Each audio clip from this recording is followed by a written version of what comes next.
Cinema জগতে ইনি একমাত্র ব্যক্তি যে নিজে সব কিছু পাওয়ার পরেও সব কিছু হারিয়েছেন। সব কিছু নিঃস্ব হয়ে যাওয়ার পরেও ওনার মুখের হাসি কোনোদিন হারায়নি।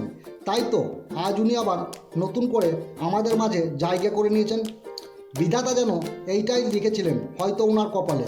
ইনি সন্তোষ আনন্দ, জন্ম 1940 সালে 5ই মার্চ, উত্তরপ্রদেশের বুলন্দশহর জেলায় সেকেন্দ্রাবাদে জন্মগ্রহণ করেন। তিনি আলিগড় মুসলিম ইউনিভার্সিটিতে লাইব্রেরিয়ান সায়েন্স নিয়ে পড়াশোনা করেছিলেন। তিনি 1965 সালে বিবাহ বন্ধনে আবদ্ধ হন। তিনি একজন কিংবদন্তি ভারতীয় গীতিকার ছিলেন। 1970-80 দশকে তিনি হিন্দি চলচ্চিত্রে অবসরণীয় গান রচনা করেছেন যা কোনোদিন ভোলার নয়, যেমন এক প্যার কা নাগমা হ্যায়, मैं না ভুলুঙ্গা, পূর্বা সোয়ানি আয়ের মতো গান। কর্মজীবনে অসাধারণ অবদানের জন্য তিনি 2বার শ্রেষ্ঠ গীতিকার হিসাবে ফিল্মফেয়ার পুরস্কার জিতেছেন।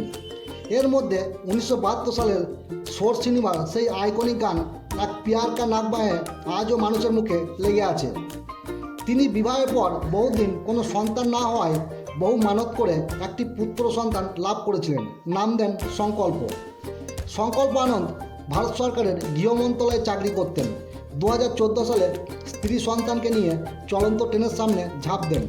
সংকল্পানন্দ এবং তার স্ত্রীকে বাঁচানো না গেলেও তাদের একমাত্র কন্যা ভাগ্যের জোরে বেঁচে যান। এদিকে সন্তোষ আনন্দজি একটি দুর্ঘটনায় পঙ্গু হয়ে যান। তিনি হাঁটাচলা করতে পারেন না। এদিকে বৃদ্ধ বয়সে চারিদিকে ঋণের জর্জরিত হয়ে কোনো রকমে বেঁচে থাকা লড়াই। তিনি যদি কাউকে আর্থিক সাহায্য চাইতেন অবশ্যই পেতেন, কিন্তু তিনি কোনো আর্থিক সাহায্য কারোর কাছে চাননি। 2020-21 সালে যখন ইন্ডিয়ান আইডলে রিয়েলিটি শোতে ওনাকে নিয়ে আসা হয়, তখন নেহা কক্করজি ওনাকে 5 লক্ষ টাকার চেক দেন এবং বিশাল ভারদ্বাজজি ওনাকে নিয়ে নতুন গান করাবেন বলে আশ্বস্ত করেছেন।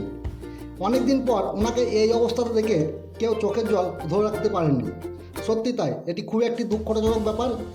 স্যার, আমার চ্যানেলের পক্ষ থেকে আপনি আমার প্রণাম নেবেন এবং আমি আপনার সুস্থ কামনা করি। আর আমার এই চ্যানেলটিকে যারা দেখছেন অবশ্যই এই ধরনের খবর পেতে গেলে চ্যানেলটিকে সাবস্ক্রাইব করবেন। ধন্যবাদ।